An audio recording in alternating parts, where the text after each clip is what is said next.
Getting all the streams up and running. Welcome, welcome, welcome. All right, let's get that Facebook one going there.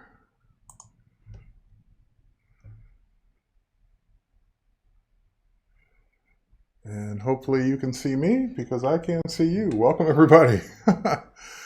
Welcome back. It is Monday and we are live on the Creative Cloud channel and various other channels. Welcome, welcome, welcome, welcome for those of you watching on Facebook. Welcome for those watching live on Twitter or YouTube. And of course, if you're watching this on the replay, thanks for watching the replay and thanks for tuning in after the fact, which is okay. Hang on, I thought I brought this window up. Okay, there we go. All right, Graham DSLR, Mark, Kelly, welcome, Nicole, Suzanne, Douglas. Let's see who else's name I missed there. Welcome, everybody. Victoria, Andres. All right, welcome, everybody. So today we're going to talk about how to work with Photoshop and Illustrator together. My name is Terry White, Worldwide Design and Photography Evangelist for Adobe.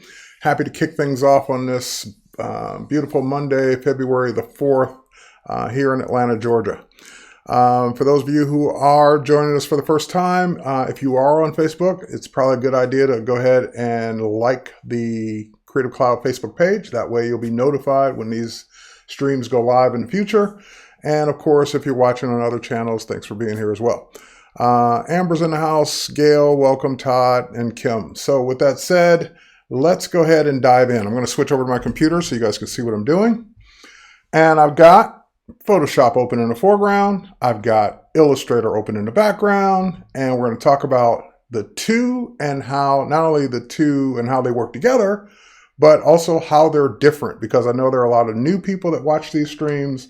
And a lot of people get used to using one application or the other, the one they kind of grew up on, the one they've been using the most. And they really don't realize the benefits of the other one. So let's say you're an illustrator. Let's say you draw. Chances are you love Illustrator. Chances are you use Illustrator all the time. You may not even realize why you would want to use Photoshop, and vice versa. Maybe you're a photographer. Maybe you're a photo manipulator, a compositor. And you're like, well, why do I need Illustrator? Photoshop does everything I need. So we're going to talk about that first, and then we're going to dive into how they can be used together. If just so you know what the two worlds are about. So since I got Photoshop open in the foreground, let's talk about that first. Now, Photoshop has been around for many years, and its main claim to fame is being able to, I was looking for my stylus, being able to manipulate pixels. In other words, the little dots or little squares that make up the entire image. So if I were to grab my zoom key and I were to zoom in and zoom in and zoom in, you see a grid of squares. That's what makes up this image. So these are called pixels, and every little square represents a part of that photo. It's a different color, different shade, and all put together, it becomes this photo. Great. Well, Photoshop's also good at manipulating those pixels and being able to make the image look different. Now, this is an Adobe stock image. She clapped or threw the snow up in the air, and yay, we got snow in the air. And that's a great stock image. I love this image. But now that I bought it, that doesn't mean I have to leave it this way. That means I can do more with it. So for example, let's say I duplicate the background, just so we have the before and after. And now I say, well, I like the way she threw the snow up, but I kind of maybe want the snow to be in a specific shape. Maybe I want more snow. Maybe I want less snow.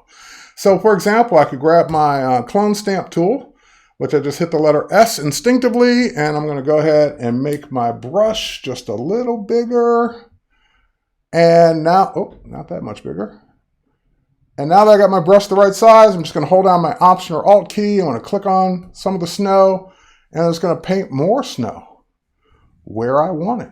So I can say, hey, I want some more snow out here. And I am basically manipulating this image to be what I want it to be. Now, I also kind of maybe don't want so much snow or the big clumps of snow at the top there. So same concept. I'm just going to use a smaller brush. Maybe I want some more of that background to cover up the snow. So I'm just cloning the background over the pieces of snow to kind of make my, you might see where I'm going with this, to kind of make my heart shape. There we go. And I'm doing this quick and dirty. You would take your time and go in and really do a good job smoothing out the snow on the edges or adding snow on the edges so it looks more realistic. But you get the idea. I am now manipulating this image in a way that if you're an Illustrator user, is just not possible. You just can't do this in Illustrator. Now, someone said, I froze. Did I freeze? If I froze, I'm sorry. If I'm back, let me know. Looks like I can see myself, so maybe I'm back. But let me know. All right. So with that said, I can come over here, maybe get some of that tree and kind of cover up some of the snow over here. And there we go. And away we go. So now I've converted that into something totally different. The next thing I might want to do, let's see if we can get it back. All right, well, it looks like we're back on YouTube. Let's see if we can get it back on the other platforms there.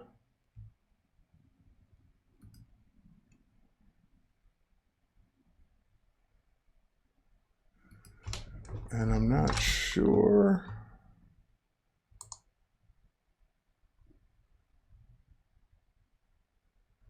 If I can get it back on this other platform. Sorry for the delay, folks. It looks like we ended abruptly over on one of the platforms. I'm not sure I can get it back, but I'm back. Okay, good. Murphy's Law. All right, so we're just going to have to continue this. And sorry for the folks on Facebook. I will not be able to jump back in because that particular stream ended. Let me see if I can start a new one real quick. Hang on just a second. All right, let's see if we can rock a new one real quick here.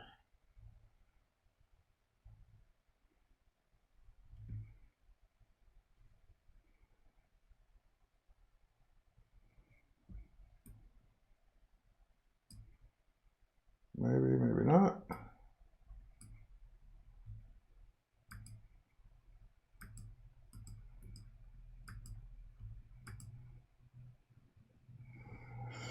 Oh, this may not work. All right. We're going to have to just reschedule the one for Facebook and do it again. All right. It's back on Periscope, back on YouTube. And sorry for the folks on Facebook, but we're back. Anyway. All right. I'm going to keep going now and I'll do it again on Facebook a little bit later. All right. So with that said, so I've gone ahead and I've manipulated the photograph in, again, ways that just wouldn't be possible inside of Illustrator. So for example, let's say that I also wanted to change the color, like her, she's got orange hair. Maybe I want something different. So I can grab my paintbrush. I'll hit the letter B, grab my paintbrush. We'll switch the mode from normal to color. And then I can just literally start painting her hair a different color. So I can make her hair, change her hair color to blue. Very quickly and very easily. So those are the kinds of things that we can do inside of Photoshop that just aren't easy or doable at all inside of Illustrator. All right, so now what can we do in Illustrator? We can pop over to Illustrator, and I've got a vector here, but I'm going to create a new document. Actually, that's not the one I want. Let's create a new document. There we go. We'll do it from scratch this time. There we go. And now that I got my new document open, I also, Evil Cerise says, Paul had trouble with streaming earlier today too, so it must be a Facebook thing. All right, but anyway, we've got a blank document open, and let's say that now I want to draw something. Now, could you draw something inside of Photoshop? Sure, people paint and draw in Photoshop every day. But drawing with vectors is a lot easier. And drawing with the multitude of tools inside of Illustrator is much easier than it is on Photoshop. So for example, let's say that I start out with a shape like a rectangle. So let's draw a rectangle here, and we'll make that our top. And then I'm going to draw another rectangle. Now I can either draw another one or I can duplicate it. I'm just going to go ahead and draw another one like so and kind of match them up. And of course, I can use my selection tool and my smart guys to let me know when they're perfectly centered on each other. And then I can say, you know what? I would love to change this. This is where Photoshop is not going to be as forgiving. I want to change that to be that shape. Very easily, very quickly, we can reshape this any way we want and get that shape. Okay, let me pull it up a little bit more. Sorry, folks. I should hold down my shift key so that it constrains it, but there we go. All right, there we go. All right, so now I got that shape in place. I'm just going to go ahead and grab both of those, move them over, and maybe rotate them a little bit so I can just spin them around. And now that I got them in place, I'm going to go ahead and draw a circle. Now, nothing special about the circle, but I will hold down the shift key so it constrains it to a perfect circle. And now that I got that perfect circle, I'm going to use that circle so that I keep the exact same size. I'm going to pull it down, straight down once, holding down my Option key and Shift key, pull it down again, holding down the Option and Shift key, and duplicate it a couple of times. Now that I've done that, I'm going to grab my rectangle tool, and I'm just going to draw a rectangle around both of those. And we're just going to, and that rectangle is filled with white, so that's why it filled in. So we're going to say that that rectangle is filled with nothing. So we should be able to see through it. Hang on. Not change the fill. There we go. Change it fill with nothing so we can see through it. And we're just going to pull the shape down a little bit. There we go, to match the tops. Now I can also zoom into that. And once I zoom in, I thought I pulled that down. Let's try it again. There we go. And now once I've zoomed in, you notice that there are live corners. So I can just go ahead and pull the corners in. So that becomes a rounded rectangle instead of a squared rectangle. So then I can round it probably a little bit more, just to have it be a little rounder, something like that, and it rounded all four corners. Great. So now that I got that rectangle in place, we'll zoom out a little bit, and we'll say that, hey, I want another one just like it. So again, hold down my Option key, Shift, drag, get the other one just like it, resize it so it's the right shape, and there we go. So now I've got this situation where I'm creating this lamp, if you haven't guessed, and I can draw this just with the shapes that I have here in Illustrator.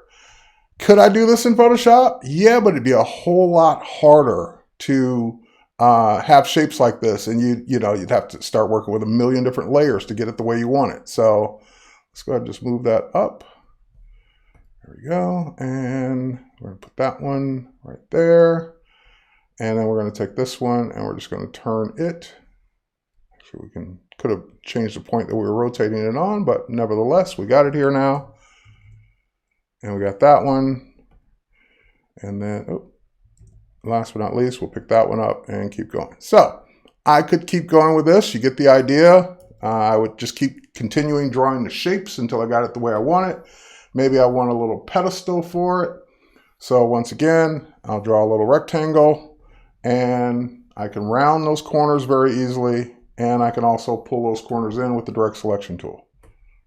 So maybe I want, here, let me undo it first.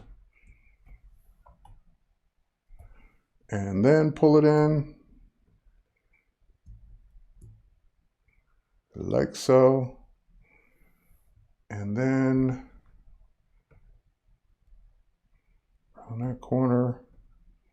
around that corner, something like that.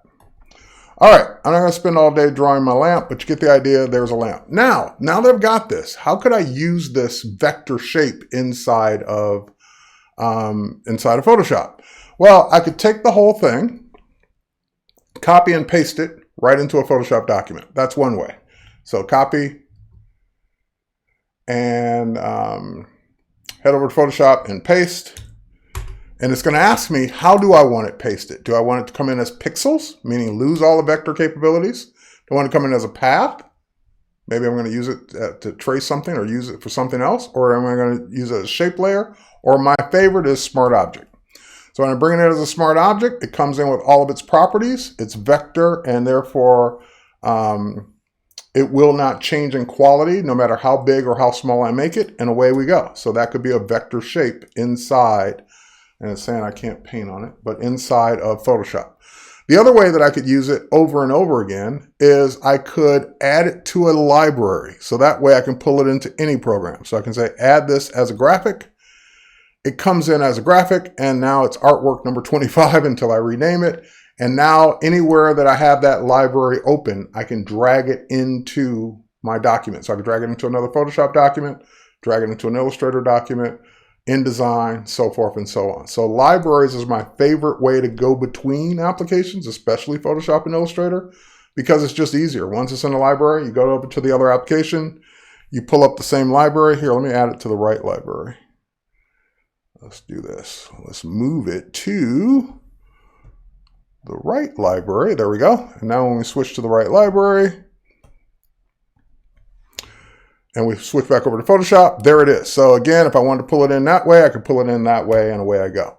All right, so now I'm going to open up a different image here. And we talked about bringing images so far from Illustrator to Photoshop. I want to do one more of those, then we'll talk about going the other way. So now if I head over to Illustrator, and in Illustrator, remember that vector image I was working with earlier, this one, this guy here. So I'm going to go ahead and just select this and copy it. Head over to Photoshop, paste it. It's going to ask me the same question every time I'm pasting a vector. And by the way, add to my current library. That's even a choice there. I'm going to go ahead and say add it as a smart object. And that means I can, of course, scale it way down. And even if I deselect and say, and normally if you were to scale something way down like that and then change your mind later and scale it way back up, you lose all your quality. Nope, it's exactly the same quality because it's vector. I'm going to move him over here.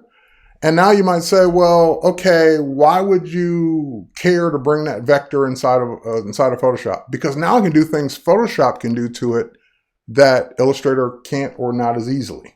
So for example, one of the things I can do is I can run filters on it. So I can run the camera raw filter on it. And because it's a smart object, this is non-destructive. So I could say, for example, maybe lower the exposure, make it into a silhouette. Increase the exposure, make it brighter. Maybe I want to just make it black and white without being a silhouette. Just desaturate it. Take all the color right out of it using the camera raw filter. Click OK. And if I change my mind later, I can either turn that filter off or double click to get right back to those filter settings and say, no, let's not make it quite black and white. Let's just tone it down a bit. The other thing now, Illustrator did get this feature, but I kind of like the Photoshop implementation, I don't know, a little better. I can go in and I can say, for example, edit puppet warp.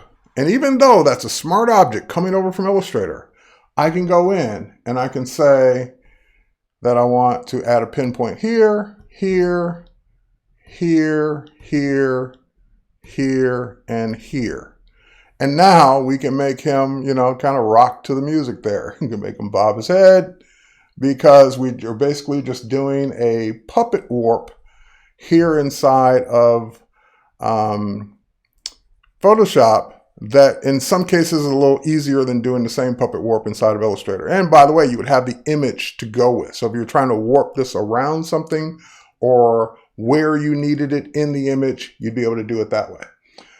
All right, so that's going from one to the other. That's going from Illustrator over to Photoshop. Now, let's say you were trying to go from, and here we'll just lean his head back to show that we did something. There we go. Let's say you were trying to go the other way. Let's say you were going from Photoshop over to Illustrator. So for example, let me open up a Photoshop file here. We could take part of this. We could take all of this. We can copy and paste it, or we could use libraries. So the same concepts work. So for example, if I were to head back over to Illustrator and I were to say, hey, I would love to put a guitar in this image, I can just drag the guitar image over from the library, from Photoshop, and there it is. Now, it's going to be a solid object. It's not going to be like, oh, and hang on. In Illustrator, we still need to hold down the Shift key. It's not going to be the guitar separate from the hand, separate from the whatever. Now, you could bring over individual layers. You could, if you separated that all out, you could bring over just the hand if you had the hand on a layer by itself. But in terms of what Illustrator does with an image, it's not a lot. It can crop the image, which is fairly new inside of Illustrator. You have a real crop feature now. So we can crop this down to just what we need it, maybe down that way and out this way, and apply it. The other thing you can do is, which is better for bringing over photos into Illustrator, is converting the photo into vector art. That would be the real reason you'd probably want to bring a photo into Illustrator, other than just it being part of the graphic design. Like if I just needed that photo to be in a corner because it's a flyer, fine, just drag it in the corner and let it go. But I can do more with it because it's Illustrator. So for example, I've got image trace here, and I can say image trace, you know what? Let's convert this to just quickly to 16 colors. Now it's not going to be the full color fidelity, but it will be a vector shape after that. So we'll let that render. And once it's done, it will be as if you had drawn it, a photorealistic drawing inside of Illustrator. All right, so now it looks kind of like blotchy and pale, but keep in mind that this is now vector. So this is all vector artwork. So if we were to expand this, hit the expand button, these are all vector pieces now. So you can go in, you can do whatever you want to them. You can reshape them. So I can reshape that guitar any way I want. I can make it a flying V if I took the time to do it. I can do whatever I want to do to this because this is now all vectors. So one of the reasons that people bring photos into Illustrator is to trace them and usually make like some kind of logo out of them. Now this is a little bit more complex. We probably wouldn't use this for a logo. But let's say we brought in something. Let's bring her in. All right, let's bring this in. And normally I'd probably go back into Photoshop and cut out the background, but let's do an image trace and let's just do something like a black and white logo. I just want to see what it will do to this photo. Yeah, okay, that's cool. That can create a look for a person or a brand that you normally would not get. And again, this is now vector. I can scale this up, make this any size that I want. And if I expand it, I can get to the actual vector. So if there are pieces of it that I need to get rid of, I could do that now because it's a vector shape. Or if I want to continue drawing her arm out, I could do that now because it's vector. If I wanted to reshape her cape, I could do that now because it's vector. So there are times when you're going to want to work in vector. There are times when you're going to want to work in raster, which would be Photoshop. And the two worlds do work great together. Photoshop and Illustrator can work hand in hand, back and forth all day long. And you can get this cool dynamic feel to things that you would not be able to do in the other program. Like I wouldn't be able to make it look like that as easily and make it vector inside of Photoshop. And the same thing, I wouldn't be able to draw this guy inside of Photoshop as easily as I would be able to draw it inside of Illustrator. All right, when you scale it, does it change the original or just the smart object? It just changes the smart object, does not change the original. Can you completely remove his arm? Love that about Illustrator. Yes, you could completely remove his arm. If you're talking about the trace I did, it would take time, but you could do it. All right, so with that said, and again, sorry for the folks that tried to watch this on Facebook. Facebook apparently was having some issues today because we're streaming just fine on the other platforms. So with that said, cheers, thanks for watching, and I will reschedule that one for the Creative Cloud Facebook page for those that were trying to watch it, but for whatever reason, couldn't. All right. So with that said, thanks for watching, everyone, and we will catch you on the next one. Go try Photoshop and Illustrator together. They make a great pair. I use them all the time. Cheers, everybody.